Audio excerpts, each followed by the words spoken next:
राधे राधे दोस्तों, आज की हमारी कहानी है गृहलक्ष्मी। मुझसे नहीं होगा ये सब। मैं रोज़ रोज़ का इन झंझटों से तंग आ गया हूँ। तुम अपनी माँ से कह दो कि मैं रोज़ ऑफिस की छुट्टी लेकर अस्पताल के चक्कर नहीं लगा सकता और ना ही उनकी महंगी दवाई का खर्चा उठा सकता हूँ। राजेश ने निधि पर चिल्लाते हुए कहा। तेजी से ऑफिस के लिए निकल गया। निधि के आंखों में आंसू आ गए। वह सोचने लगी, क्या मेरी माँ राजेश की कुछ नहीं लगती? क्या राजेश की अपनी माँ बीमार होती तो क्या वह उनका इलाज नहीं कराता? क्या तब भी वह डॉक्टरों की फीस और दवाइयों पर होने वाले खर्च को ऐसे ही जोड़ता? जब मैं अपनी सास को अपनी माँ जैसा आदर दे सकती हूँ तो उन्हें अपनी माँ जैसा समझ सकती हूँ, तो राजेश क्यों नहीं ऐसा कर पाता? मेरी माँ को मेरे सिवा है ही कौन?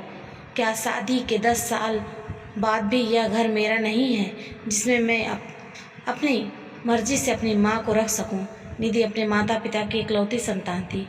उसके माता पिता ने बड़े अरमानों से और धूमधाम से राजेश के साथ उसका विवाह किया था। निधि के पिता की छोटी सी मिठाइयों की दुकान भी थी। शादी के बाद निधि अपनी दुकान दुनिया में बहुत खुश थी। उसे भरा पूरा ससुराल मिला था। देवर और ननद उसके भाई बहन की कमी पूरी कर दिए थे।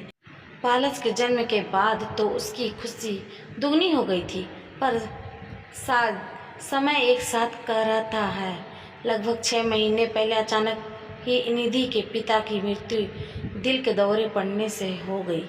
पिता की मृत्यु के पश्चात निधि की माँ बिल्कुल अकेली पड़ गई थी। उसके पिता की दुकान भी निधि के चचेरे भाइयों ने मिलकर हड़प लिया था। पूरी तरह बेबस हो चुकी माँ को निधि अपने साथ ले आई थी। उनकी तबीयत भी ठीक नहीं रहती।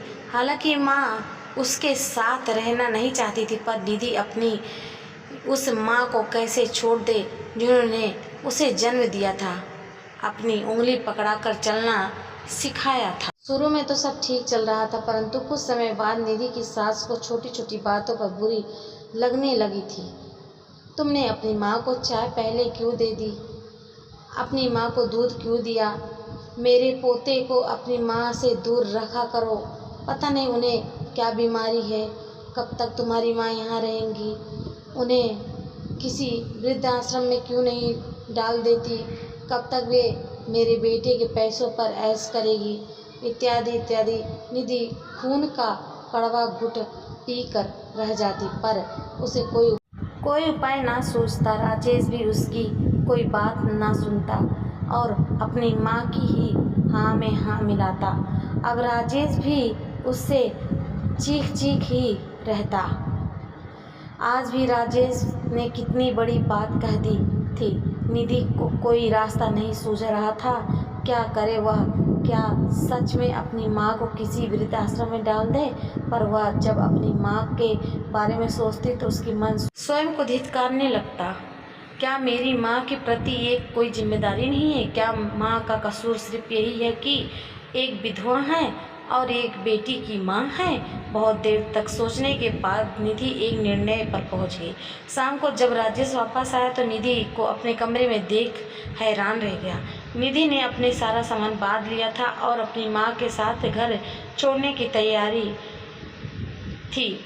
उसने बड़े सीधे शब्दों में राजेश से कहा, आज तुमने मुझे इस बात का एहसास कर दिया है राजेश कि यह घर सिर्फ तुम्हारा है। मेरा इच्छाओं और भावनाओं का तुम्हारे जीवन में कोई मोल नहीं। तुम्हारा घर छोड़कर मैं अपनी सहेली चित्रा के घर के जा रही हूँ। उसने मुझे अपने स्कूल में प्रस्ताव दिया है। अपने जीते जी मैं अपनी जन्मदात्री माँ को किसी वृद्धाश्रम में नहीं छोड़ सकती। राजेश ने तो इस स्थिति की कल्पना भी नहीं की थी। वह निधि को कमज़ोर समझता था। उसे लगता था कि उसके ऊपर पूरी तरह से आश्रित निधि उसे छोड़कर जाने का सपने में भी नहीं सोचेगी। पर यह क्या कह रही हो निधि? घर छोड़कर कहाँ जाओगी? तुम्हारे बिना पलाश को कौन संभालेगा? घर की देखभाल कौन करेगा? राजेश ने सकपकाते हुए कहा। सोच लो राजेश, यदि तुम्हें प्लस की माँ चाहिए तो उसकी माँ को भी पूरा सम्मान देना होगा। जहाँ मेरा और मेरी माँ का सम्मान नहीं, वहाँ मैं एक पल भी नहीं रहूँगी।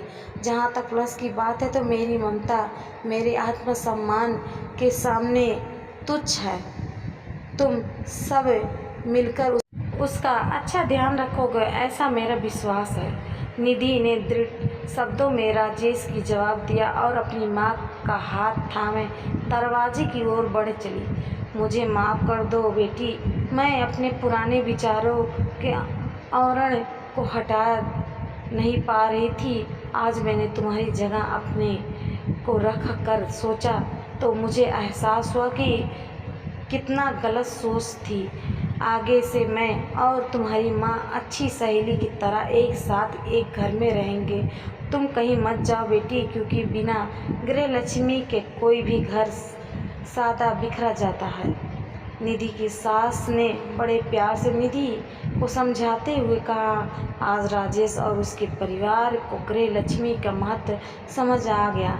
जी हाँ दोस्तों, हमारी स्टोरी अच्छी लगी हो तो ढेर सारा शेयर कीजिए। हमारे स्टोरी में क्या सीख मिली आप अपनी राय कमेंट बॉक्स में ज़रूर बताइए। हमारे चैनल को लाइक शेयर सब्सक्राइब जरूर करिएगा। धन्यवाद।